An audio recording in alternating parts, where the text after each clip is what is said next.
सात संगत जी प्यार से कहना, धन निरंकार जी। सात संगत जी, दासी आप महान संतों के सामने क्या बोल सकती है। रहमत करो, बख्शिश करो प्यारी सात संगत जी।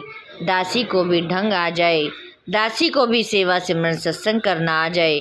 सात संगत जी, दासी आज एक ऐसी विचार लेकर आई है कि दुनिया में ऐसा कौन सा इंसान है जो सुखी है। हर कोई दुखी, कोई सात संगत जी लोन ले लेता है तो वो नहीं चुका सकता, किसी पर कर्जे हो जाते हैं वो नहीं चुका सकते। प्यारे सात संगत जी, ये तो हमारे कोई पिछले जन्मों के ही कर्ज हैं जो कि सात संगत जी हमें इस जन्म में आकर उतारने होते हैं।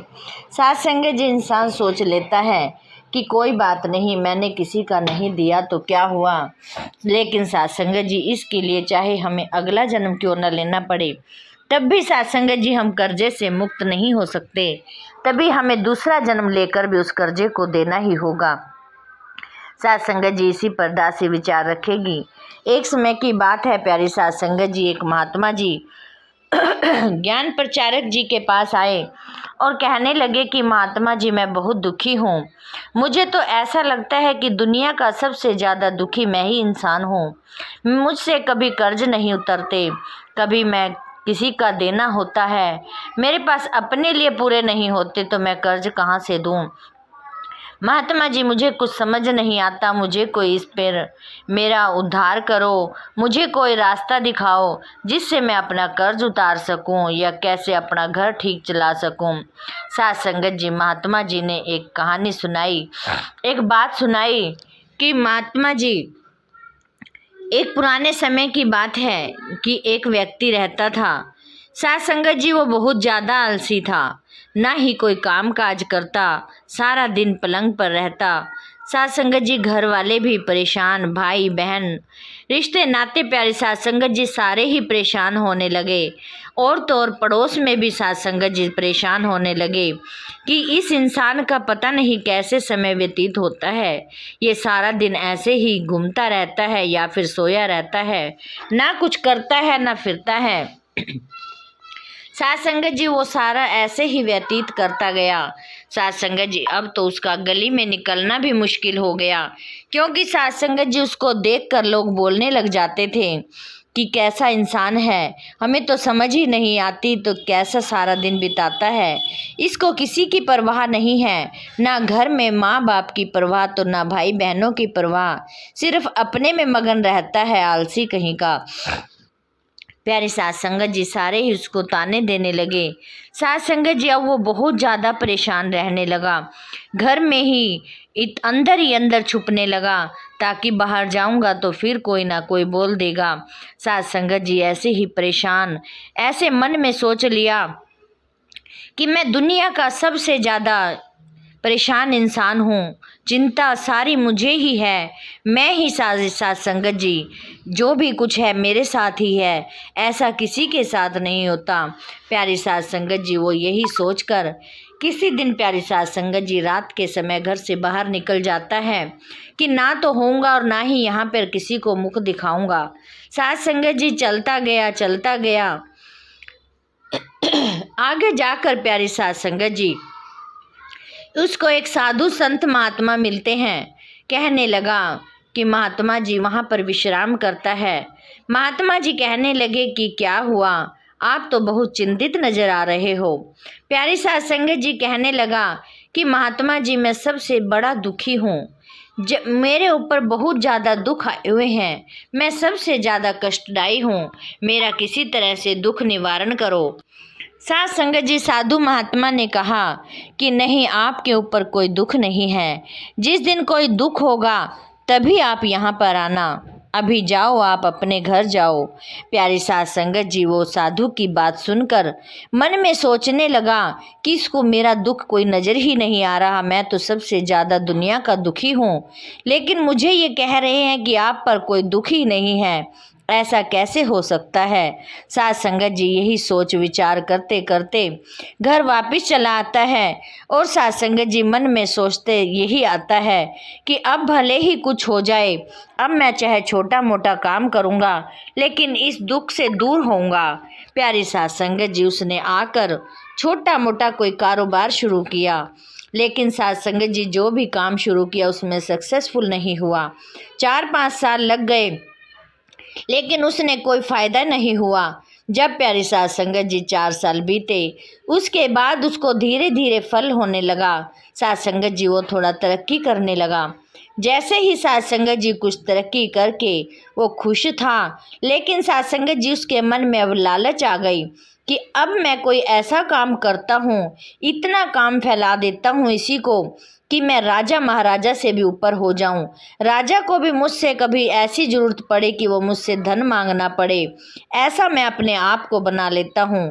प्यारी साथ संगत जी उसको लालच आ गया, घमंड आ गया। जब प्यारी साथ संगत जी इंसान के अंदर घमंड आ जाता है तो प्यारी साथ संगत जी अपने हमारे दिन फिर उल्टे चल जाते हैं। ऐसा ही साथ संगत जी उस व्यक्ति के साथ हुआ।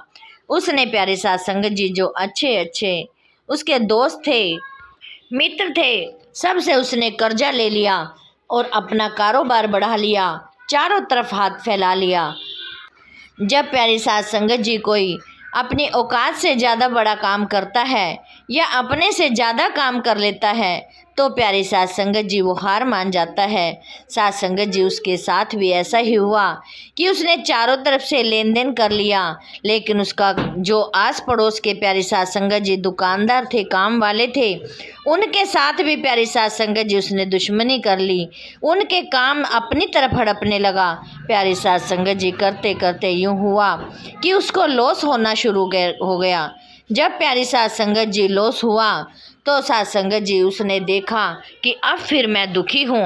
साथ संगत जी पूरी रात बैठा रहा, सोया नहीं, यही सोचता रहा कि मैं ही ऐसे क्यों हो जाता हूँ, मुझ में ही क्या कमी है, मैं तो इतना परेशान हो गया हूँ।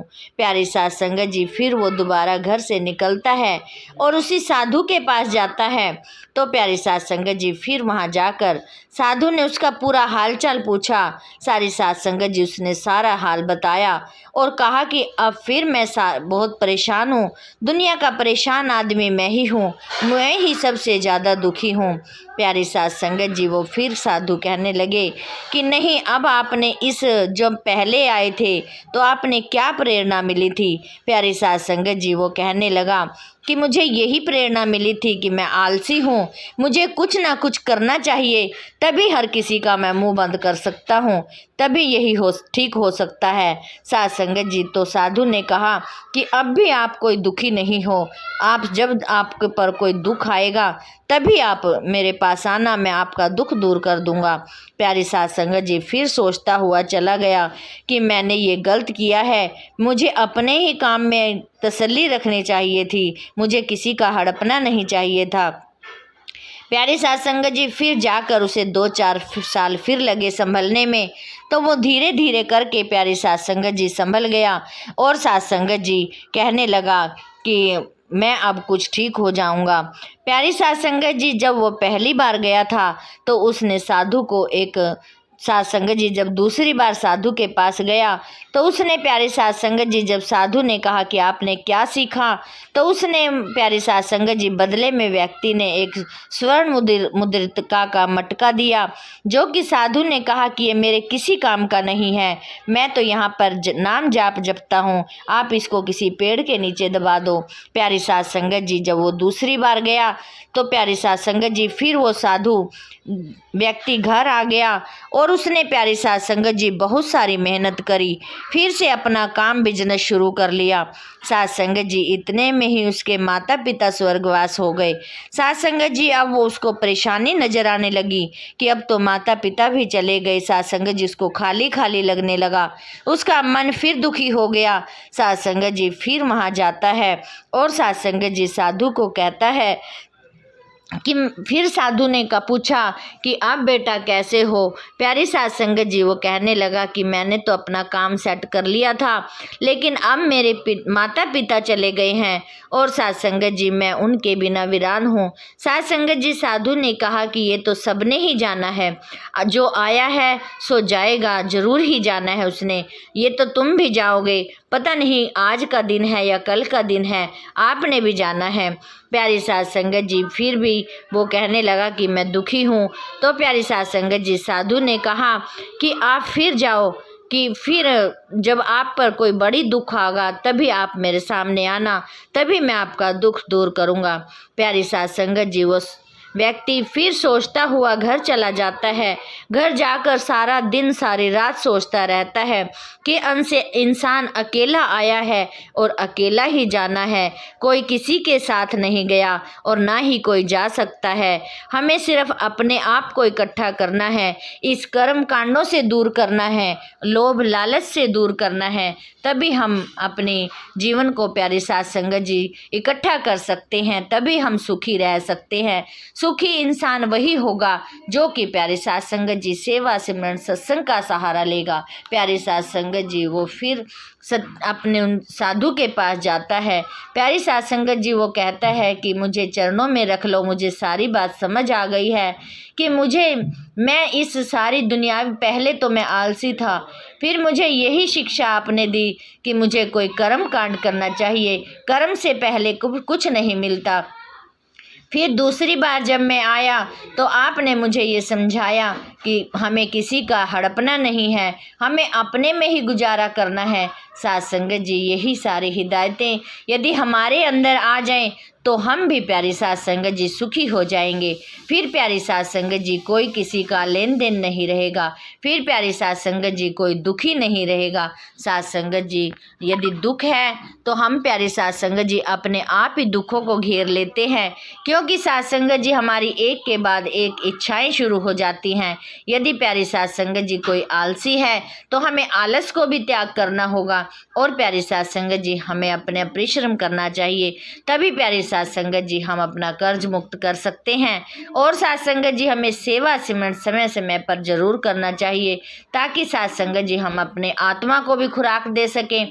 प्यारी साध संगत जी, हम सारा कुछ ही दे लेते हैं, हम अपने शरीर के लिए भी गहने वस्त्र सारा कुछ तैयार कर लेते हैं, सारा खाने के लिए भी खुराक दे देते हैं, लेकिन साध संगत जी हमारी आत्मा को जो खुराक चाहिए वो हम नहीं दे पाते, वहाँ तक हम नहीं पहुँच पाते। साध संगत जी, यही हमें जीना आ जाए, तभी प्यारी साध संगत जी हम सुख को प्राप्त कर सकते हैं। साध संगत जी, दासी इन्हीं वचनों से आप जी से इजाज़त चाहेगी। और साध संगत जी, दासी के चैनल को भी सब्सक्राइब करना, लाइक करना, शेयर करना, ताकि साध संगत जी दासी आप जी के साथ जुड़ी रहे और आप जी का आशीर्वाद लेती रहे। साध संगत जी, प्यार से कहना, धन्य निरंकार जी।